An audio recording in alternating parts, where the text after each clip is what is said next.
राधे राधे सभी को। आज की वीडियो में हम देखेंगे कि निर्जला एकादशी पर हमें पूजा किस प्रकार करनी है और निर्जला एकादशी की बहुत ही सरल पूजा विधि बताने वाली हूँ। साल में 24 एकादशियाँ होती हैं, जो कि निर्जला एकादशी सबसे बड़ी एकादशी मानी जाती है। निर्जला एकादशी के दिन भगवान विष्णु जी का पूजन किया जाता है। निर्जला एकादशी के दिन जल का दान करना बहुत अधिक महत्वपूर्ण होता है और बहुत ही शुभ माना जाता है। निर्जला एकादशी के दिन जल का दान करने से हमें अनंत गुना फलों की प्राप्ति होती है। तो चलिए पूजा हम स्टार्ट करते हैं। तो देखिए, सबसे पहले तो आप चाहें तो ये पूजा आप अपने मंदिर में भी कर सकते हैं या फिर कहीं जैसे मंदिर के पास में या कहीं और भी चौकी लगाकर आप ये पूजा कर सकते हैं। पूजा करने के लिए हम सबसे पहले एक चौकी लगा लेंगे। चौकी पर हम लाल या पीले कलर का कोई भी वस्त्र बिछा लेंगे। तो मैंने यहाँ पर फूलों का आसन देकर श्री हरि विष्णु जी की फोटो को विराजमान कर दिया है। तो हम एक यहाँ पर मिट्टी का घड़ा ले लेंगे, जो कि हमें निर्जला एकादशी वाले दिन दान करना है। और जब भी आप मिट्टी का घड़ा दान करें, उसे भरकर ही दान करें। चाहे तो आप आधा भर सकते हैं अगर पूरा नहीं भरना चाहते हैं। और कंठ पर हमें कलावा जरूर बांधना है। एक इस प्रकार का आप कोई भी मिट्टी का ढक्कन भी साथ में ले लेंगे। तो इस तरह से कंठ को कभी भी खाली नहीं छोड़ा जाता है। जिस भी चीज़ का आप दान कर रहे हैं, उसके कंठ पर इस प्रकार से कलावा बांध कर ही हम दान करेंगे। तो यहाँ पर हमने श्री हरि विष्णु जी की फोटो के सीधे हाथ की तरफ ये घड़े को विराजमान। तो अब हम पूजा में गणेश भगवान को विराजमान करेंगे। कोई भी पूजा हम प्रारंभ करने से पहले गणेश जी का आवाहन किया जाता है। अगर आपके पास गणेश भगवान नहीं हैं, तो आप सुपारी के या कलावे के गणेश भगवान बनाकर उनको स्थापित कर सकते हैं। और साथ ही अगर आप लड्डू गोपाल की सेवा करते हैं, तो आपको लड्डू गोपाल को तो ज़रूर विराजमान करना है, क्योंकि लड्डू गोपाल जो हमारे हैं वो श्री हरि विष्णु जी का बाल स्वरूप है। यहाँ पर हम दीपक जला लेंगे।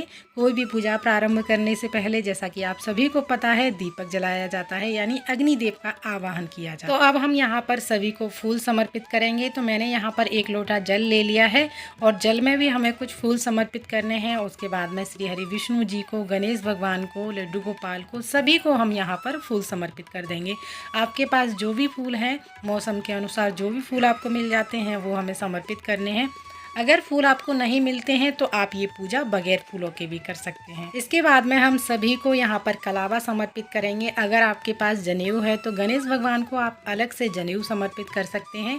हमने यहाँ पर लड्डू गोपाल को पहले ही वस्त्र पहना चुके हैं और उनका स्नान श्रृंगार सब हो चुका है।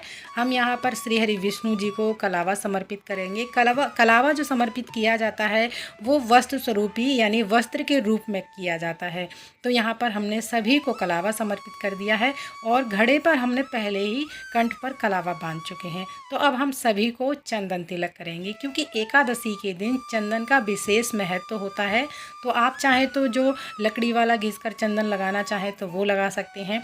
लड्डू गोपाल के माथे पर चंदन का लेप लगा सकते हैं। मैंने यहाँ पर सभी को चंदन का तिलक लगा दिया। और साथ ही एकादशी में कभी भी हमें पूजा में चावल प्रयोग नहीं करने होते हैं।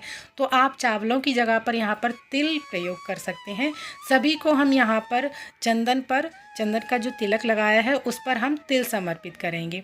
और साथ ही जो भी आपने घड़ा रखा है दान करने के लिए, उस पर हम स्वास्तिक बनाएंगे। आप चाहें तो ये स्वास्तिक रोली से बना सकते हैं, या चंदन से बना सकते हैं, या हल्दी से बना सकते हैं। तो मैंने यहाँ पर घड़े पर चंदन से स्वास्तिक बना दिया है। इसके बाद मैं सभी को तिलक पर मैं यहाँ पर तिल समर्पित करूँगी, क्योंकि एकादशी में, जैसा कि आप सभी लोगों को पता है, चावलों का प्रयोग नहीं किया जाता है।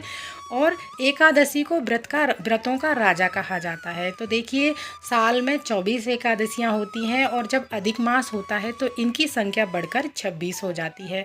अगर आप पूरे साल की 24 एकादशियों का व्रत नहीं रख पा रहे हैं, तो साल में जो 4 एकादशियाँ आती हैं, अगर इनको आप व्रत रखते हो तो पूरी 24 एकादशियों का हमें फल प्राप्त होता है।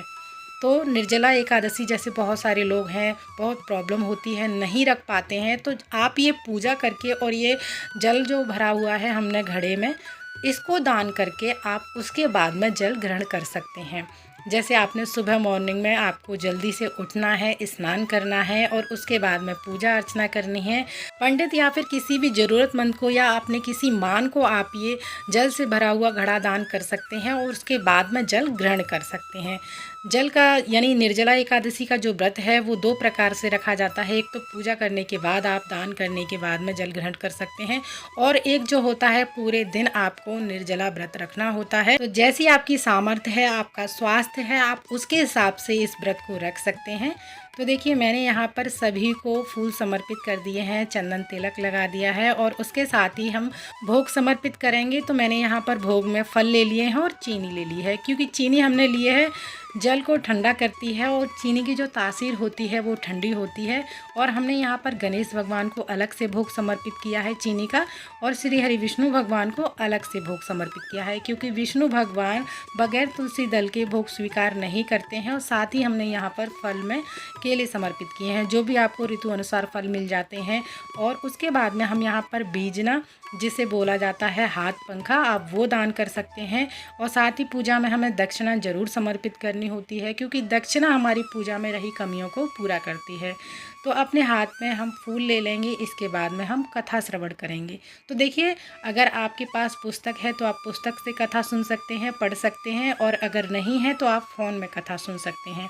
जब आपकी कथा पूर्ण हो जाएगी तो आपने जो हाथ में पुष्प ले रखे हैं वो श्री हरि विष्णु जी को समर्पित कर देंगे। इसके बाद में अब हम बहुत ही प्रेम पूर्वक, भाव पूर्वक आरती करेंगे। तो सबसे पहले हम यहाँ पर गणेश भगवान की आरती करेंगे, उसके बाद में हम श्री हरि विष्णु जी की आरती करेंगे। तो आरती करने के बाद में जो भी आपकी मनोकामना है वो पूर्ण करने के लिए श्री हरि विष्णु जी से प्रार्थना करेंगे, और पूजा में रही कमियों के लिए क्षमा याचना करेंगे। पूजा जब हमारी पूर्ण हो जाएगी तो जल का लोटा है वो श्री सूर्यदेव भगवान को हम समर्पित कर देंगे, क्योंकि ये पूजा जो है हमें मॉर्निंग के टाइम में करनी है, यानी सुबह करनी है। उसके बाद में जो भी आपने फल समर्पित किए हैं, घड़ा आपने रखा है पूजा में, जो भी दक्षिणा है और हाथ पंखा है यानी बीजना है, वो आप किसी ज़रूरतमंद को या किसी पंडित को या फिर किसी अपनी मान को दान कर सकते हैं। तो इस तरह से हमें निर्जला एकादशी की बहुत ही सरल विधि से पूजा अर्चना करनी है। निर्जला एकादशी के दिन दान पुण्य करने का बहुत अधिक महत्व होता है। अगर आप किसी कारण की वजह से अधिक दान नहीं कर पा रहे हैं या आपका सामर्थ्य नहीं है, तो आप एक जल से भरा हुआ घड़ा जरूर दान करें। आप ये दान पंडित को कर सकते हैं, या किसी मान को कर सकते हैं, या किसी ज़रूरतमंद को दान कर सकते हैं। साथ ही ठंडकता प्रदान करने वाले यानी शीतलता प्रदान करने वाले फलों का भी आप दान कर सकते हैं, जैसे तरबूज है, खरबूज है, ककड़ी है, खीरा है, आम है, और रूअफ़ज़ा का दान कर सकते हैं, छाता दान कर सकते हैं, चप्पल दान कर सकते हैं जो धूप से बचाते हैं। इन चीज़ों का भी आप दान कर सकते हैं। निर्जला एकादशी के दिन लोग भंडारे कराते हैं, प्याऊ लगवाते हैं, लस्सी शरबत बांटते हैं, जिससे उनको करोड़ों गुना फल प्राप्त हो सके। अगर आप कुछ नहीं कर सकते हैं तो ज़रूरतमंद को 1 गिलास पानी जरूर पिलाइएगा, क्योंकि निर्जला एकादशी के दिन जल का दान बहुत बड़ा दान होता है। और साथ ही निर्जला एकादशी की सरल पूजा विधि आप लोगों को पसंद आई हो, अच्छी लगी हो, तो प्लीज़ हमारी वीडियो को लाइक ज़रूर कीजिएगा। साथ ही हमारे चैनल को सब्सक्राइब करना ना भूलिएगा। फिर मिलते हैं अगली किसी और वीडियो के साथ में। तब तक के लिए आप सभी को राधे राधे।